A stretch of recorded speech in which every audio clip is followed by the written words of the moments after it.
Hello friends, आप सभी का मेरे चैनल में स्वागत है। सर्दियों में मक्के की रोटी और सरसों का साग खाना किसे पसंद नहीं है, लेकिन मक्के की रोटी अक्सर बनाने में बहुत दिक्कत आती है। कई लोगों को तो उसे बेलने में ज्यादा दिक्कत आती है, लेकिन कई लोग इसे बहुत ही आसानी से बना लेते हैं। तो चलिए हम देखते हैं कि आखिर में इसे बहुत ही सिंपल तरीके से किस तरीके से बनाया जा सकता है।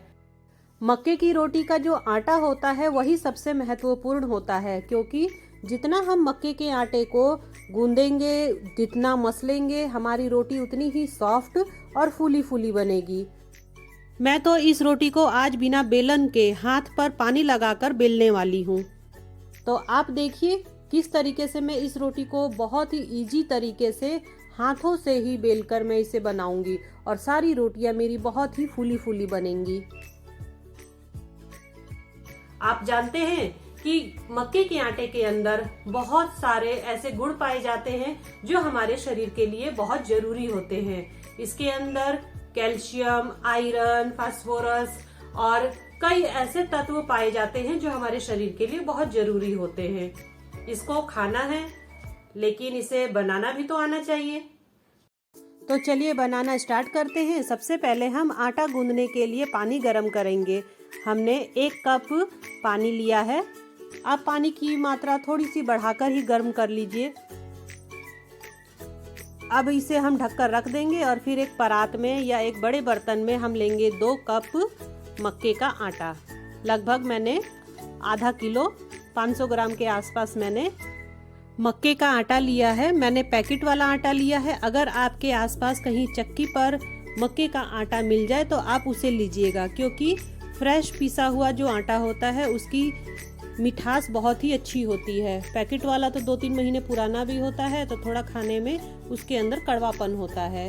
और हमेशा आप जब भी रोटी बनाएं तो हमेशा उसे बारीक छन्नी में छानें। अब आटे के अंदर हम थोड़ा सा नमक डालेंगे अपने टेस्ट के अकॉर्डिंग, और फिर इसके अंदर हमने जो पानी गर्म करके रखा था उसे थोड़ा थोड़ा डालकर हम आटे को मिक्स करेंगे। अभी इसके अंदर हाथ नहीं लगाएंगे, नहीं तो हाथ हमारा जल भी सकता है। इसे हम बहुत ही अच्छे तरीके से बाइंड करेंगे।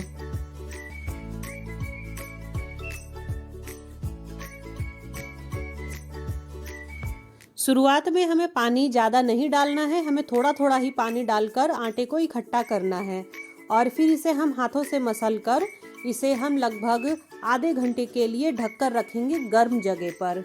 वैसे अभी सर्दी का मौसम है और अंदर का टेम्परेचर भी बहुत ठंडा होता है, तो आप इसके लिए एक पतीले में गर्म पानी करके उसके ऊपर इस थाली को रख देंगे तो ये बहुत ही देर तक इसके अंदर गर्माहट बनी रहेगी और बहुत ही अच्छे से आटा हमारा बाइंड हो जाएगा। अब लगभग आधे घंटे के बाद हम इसे बहुत ही अच्छे तरीके से मसलते हुए इसे हम बहुत ही अच्छा सा आटा गूंदकर तैयार करेंगे। मक्के के आटे को अपनी हथेली से हम जितना अच्छे से मसल कर इसे सॉफ्ट बना सके उतना हमें कोशिश करनी है, तभी हमारी मक्के की रोटी बहुत ही सॉफ्ट और फूली फूली बनेगी। मक्के के आटे के बारे में आप एक फैक्ट जानते हैं? लोग अक्सर कहते हैं कि मक्के की रोटी खाने से लोग ज़्यादा मोटे हो जाते हैं, लेकिन ऐसा नहीं होता, क्योंकि कॉर्न के अंदर ग्लाइसेमिक इंडेक्स एक एलिमेंट पाया जाता है जिसके अंदर कैलोरी की मात्रा ज़्यादा होती है। इसी की वजह से लोग कहते हैं कि मक्के की रोटी खाने से हम मोटे हो जाते हैं, लेकिन मक्के का आटा जो होता है या कॉर्न साबुत भी अगर हम खाएं तो वो मोटे अनाज में काउंट होता है। और मोटा अनाज एक बार खा लेने के बाद कई घंटों तक हमारे शरीर के अंदर ऊर्जा बनी रहती है, जिसकी वजह से हम कम खाना खाते हैं। तो कहीं ना कहीं इस फैक्ट को भी देखा जाए तो हमारा वजन कम होता है। हमारा आटा देखिए बिल्कुल परफेक्ट तैयार हो चुका है। अब इसे हम इक्वल पार्ट्स में डिवाइड कर देंगे। मैंने इसके अंदर एक्स्ट्रा पानी यूज़ नहीं किया है। 2 कप आटे के लिए मेरा 1 कप पानी लगा है। अगर आपका जो आटा होगा मक्के का, अगर वो मोटा पिसा हुआ होगा तो उसमें थोड़ी सी पानी की क्वांटिटी ज़्यादा लग सकती है, लेकिन मेरा पैकेट वाला था तो मेरे आटे के अंदर ज़्यादा पानी की ज़रूरत नहीं पड़ी। अब हम इसे एक चिकना सा लोई तैयार करेंगे। रोटी को सेकने के लिए मैंने तवे को पहले ही गर्म कर लिया था। अब इसके ऊपर थोड़ा सा पहले हम घी लगा देंगे। घी लगा देने से तवे के ऊपर से रोटी को छुड़ाना आसान होता है, क्योंकि मैं तो पानी के हाथों से रोटी को बेलकर बड़ा करने वाली हूँ। अगर हम चौकी बेलन से अगर बेलते तो उसके अंदर सूखा आटा का हम यूज़ करते, तब हमारे तवे पर नहीं चिपकता, इसीलिए मैंने थोड़ा सा घी लगाया है।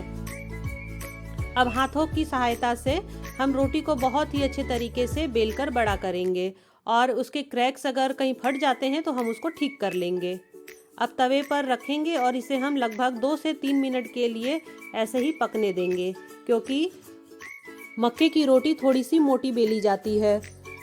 मक्के की रोटी या किसी भी मोटे अनाज की रोटी जब भी आप बना रहे हो तो हमेशा उसकी थिकनेस गेहूं के आटे की रोटी से डबल रखें, तभी रोटी फूलेगी। अगर आप पतला कर देंगी तो वो रोटी कभी भी नहीं फूलेगी। अब हम इसे एक तरफ से सेकने के बाद दूसरी तरफ से हम डायरेक्ट गैस पर सेकेंगे। गैस पर जब हम सेकेंगे तो थोड़ा सा हम फ्लेम कम कर देंगे और इसे हम धीरे धीरे आंच पर सेकेंगे, ताकि हमारी रोटी बहुत ही अच्छे तरीके से सिक जाए, बहुत ही अच्छे तरीके से पक जाए और करारी करारी हमारी रोटी बनकर तैयार हो। देखिए कितनी अच्छी तरीके से हमारी ये रोटी फूल रही है ना।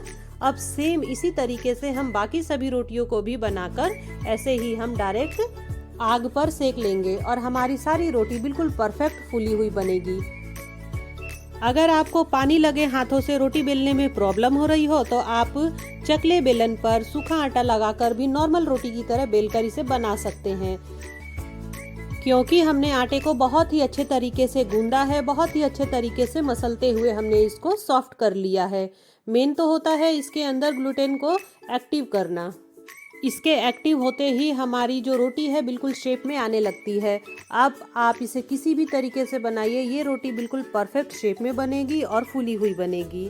तो आपको मेरी ये रेसिपी कैसी लगी आप मुझे कमेंट करके ज़रूर बताइएगा। और अगर आपको मेरी ये रेसिपी पसंद आई हो तो प्लीज़ एक लाइक तो ज़रूर करिएगा। और अगर मेरी रेसिपी पसंद ना आई हो तो अपना सजेशन मुझे कमेंट बॉक्स में ज़रूर लिखकर बताएं, मैं उसे ज़रूर फॉलो करूँगी। अगर आपने मेरे चैनल को अभी तक सब्सक्राइब नहीं किया है तो प्लीज़ मेरे चैनल को सब्सक्राइब कर लीजिएगा और मेरे फेसबुक पेज पर जाकर पिक्कल चिक्कल बाय अक्षरा रति को फॉलो करना ना भूलें। Thanks for watching.